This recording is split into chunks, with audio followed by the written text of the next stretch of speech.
गोस्वामी जी जब बरसात का मनन करते हैं तो कहते हैं चारों ओर का जल सिमट सिमट कर आता है तो तालाब का जल भर जाता है। वैसे ही सद्गुण अपने आप ही सज्जन के पास आ जाते हैं। भक्ति में भी यही अद्भुत घटित होता है। सारे चमत्कार, आश्चर्यचकित करने वाली चीजें उस सरल हृदय वाले व्यक्ति में आ जाता है। हृदय की सरलता, निश्चलता, संवेदनशीलता के साथ भक्त भगवान को पुकारता है। भक्ति में व्यक्ति की जीवन चेतना, चित्त, चिंतन और चरित्र यही जीवन में होता है और तो व्यक्ति में कुछ होता नहीं। तो संपूर्ण व्यक्तित्व प्रवाहित होने लगता है, भगवान की ओर बहने लगता है। भक्ति तो सूत्र है इंजन की तरह, कितने सारे डब्बे को लेकर कहां से कहां चला जाता है। उसी तरह भाव सूत्र से जुड़कर पूरा व्यक्तित्व भगवान की ओर बहने ही नहीं लगता, भगवतमय होने लगता है। भगवान जैसा बनने लग जाता है, भगवान की डोर बन जाता है। भक्ति व्यक्ति को अपने आप ही बिना कहे, बिना सुने ही भगवत्ता का वरदान दे देती है। यह है भक्ति का स्वरूप।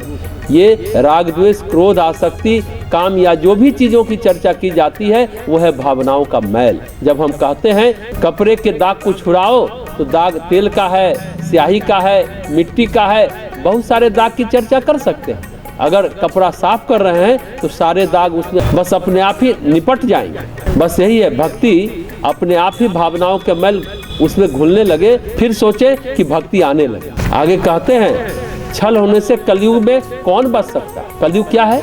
कलयुग का पर्याय ढूंढे तो कलमस युग। जो मैल है, मलिनता है, चाहे वो विचार की मलिनता हो, चाहे चरित्र की मलिनता हो, चाहे भाव की मलिनता हो, चाहे व्यक्तित्व की मलिनता हो, चाहे बुद्धि की मलिनता हो, चाहे जितने तरह की मलिनताएं हैं, सब कलमस है।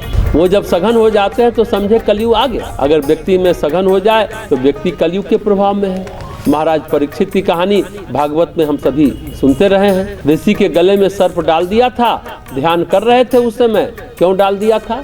इसलिए कि कलयुग खोपड़ी में आ गया था। तो जहाँ जहाँ कलमस है वहाँ वहाँ कलयुग है, और जहाँ जहाँ कलमस से निवृत्तता है वहाँ वहाँ सतयुग है।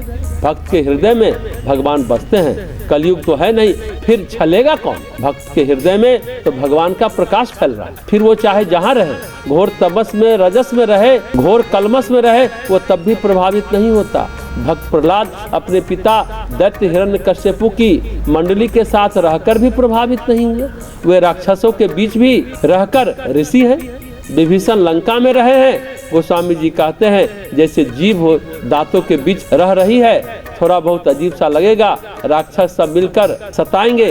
राम के भक्त विभीषण यही कर रहे हैं। सारे दांत राक्षस हैं, न जाने कब काट लें, लेकिन जीभ रहती है, मजे से रहती है। पर एक दिन ऐसा आता है दांत झड़ जाता है, जीभ बनी रहती है। कभी सुना है किसी की जीभ झड़ गई हो?